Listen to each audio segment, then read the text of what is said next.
Breakfast on LBC. Call 0345 6060 973. 9 minutes before it is the time. Back to COP and those protests around the M25, which are live and ongoing. We know of at least 3 locations, and we'll bring you more as on that in a moment. But possibly some good news if you find yourself at the lower end of the income structure. Millions of people on low incomes will start to receive payments of £324 into their bank accounts from today as part of a cost of living support from the government. And here with more details is Conservative MP and Work and Pension Secretary Mel Stride, who joins me now. Thank you for coming on. Just give my listeners a little more detail how they can expect it, when they can expect it, and if they have concerns, is there an organisation to which they can turn if they don't see the cash? Morning. Good morning. Well, let's deal with the last question first, Nick. So if you think you were due a payment and you don't receive one, then go onto the internet, go to .gov.uk and you will find the answers there or the way of taking that up. But what the payments are is that the government is absolutely determined to look after the most vulnerable this winter, and that means for 8 million low-income households, a payment in total of £650. Half of that has already been paid. This 324 is the second half, and that will be received from today through to the end of this month. So if you don't get it today, do wait, because it may come as late as the 30th of November. But that's for 8 million people. And of course, is part of a much wider, broader set of support measures for others across the economy. What makes a household eligible, Secretary of State? So if you're in receipt of means-tested benefits, so for example, universal credit, or if you're a pensioner, you're getting pensioner credit, then that would trigger the payment. 8 million people in total. OK, well done. And this, of course, is also in line with the energy caps as well. I'm sure you'd want to pay a word on that, what the government's trying to do in that area as well, before we move on to other matters. Yes, so on fuel bills, we're looking at what we call the energy price guarantee, which means that for an average family, capping the amount that would be paid at £2,500. But there are other payments that are being made. There are payments through the energy bills themselves. That's £400, and that's universal. For those in council, in houses, in council tax bands A to D, there's been a payment of £150. For those with disabilities, a further payment of £150, and all pensioners are receiving £300.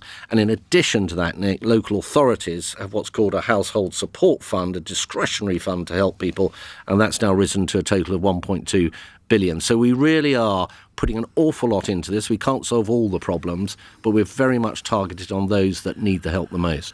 Let's come to other matters. Very much your brief as Secretary of State for Work. You are probably, well, you'll certainly be aware of the demonstrations and protests around the M25 yesterday and the impact that had on men and women trying to do a day's shift. And I have to tell you that, regrettably, they are out again today. It looks like the Dartford Tunnel, not the bridge, the Dartford Tunnel is currently closed, and there are other sites around the M25. It does seem restricted at the moment to that particular motorway. This is stopping Britain getting moving, isn't it?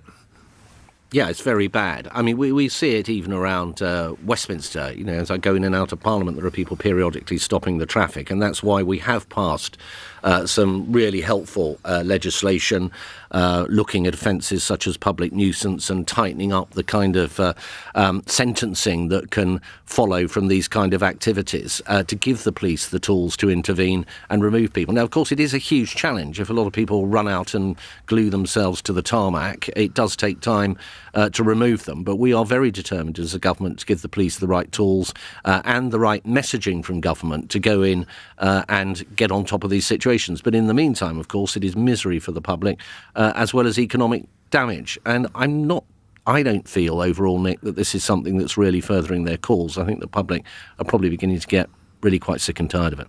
Something else the public are concerned about, which we'll know more in, a little over a week's time or so. There's concern over the triple lock, Secretary of State. Can you give my listeners an assurance that will stay in place? I can't, unfortunately, Nick, comment on whether it will or won't, other than to say that, as the Prime Minister has always made very clear, pensioners are a priority and always have been for my party. But because we're going into a major fiscal event, which is the budget on the 17th of November, it wouldn't be right. In fact, it would be very wrong for any minister to start going out and revealing decisions that are being taken and were going to be announced by the Chancellor at that fiscal event. So I'm not in a position, I'm afraid, to say one way or the other whether that or indeed the uprating of benefits by inflation will feature within those announcements. I wish I could, but I'm not in a position to do so, I'm afraid. Well, let me run the front page of the Times by you. You might be better placed to comment on that. Welfare and pensions set to rise with inflation. Rishi Sunak expected to increase that and make that announcement. Can you give us any word on that, Secretary of State? Well, I can't comment on press speculation. I mean, the bulk of it has been suggesting that there won't be a triple lock going forward, but that one takes a different view. I mean, people are opining in different directions, and I'm afraid I just can't comment on press speculation. Got a view on climate campaigners suggesting the United Kingdom should pay some £1 trillion in reparations for damage they claim has been caused climate change, also, of course, being pushed forward by Labour's Ed Miliband. Yeah, so this is something that would have been discussed by the Prime Minister and the UK delegation at the COP27 meeting. There are ongoing discussions, but I think the main thing to really focus on here is that the UK is already very much leading when it comes to assisting other countries adapting to climate change. And in fact, the money that the UK is putting forward to towards climate adaptation has just been tripled. Now, that's a very recent announcement. So I think we're already doing a lot in that space, but my understanding is that discussions are ongoing at the moment on the specific issue that you've raised. Finally, you were a government whip. Indeed, you served under two different Prime Ministers, David Cameron and Theresa May, so you must have been pretty good at it. If we turn to Sir Gavin Williamson, when you were in that role, would you have ever suggested to someone that they should slit their throat or jump out of the window? Absolutely not. There's no justification for saying those kind of things, and it's not something that I would have said. Does it seem in keeping with the bloke? I speak of Sir Gavin. Well, I think an important thing here, Nick, and it's a sort of fundamentally British thing really, isn't it, is that we should allow due process and fair process to take its path. And Gavin Williamson is subject now to an independent, and it is an independent investigation by the Conservative Party into a complaint made by former Chief Whip Wendy Morton.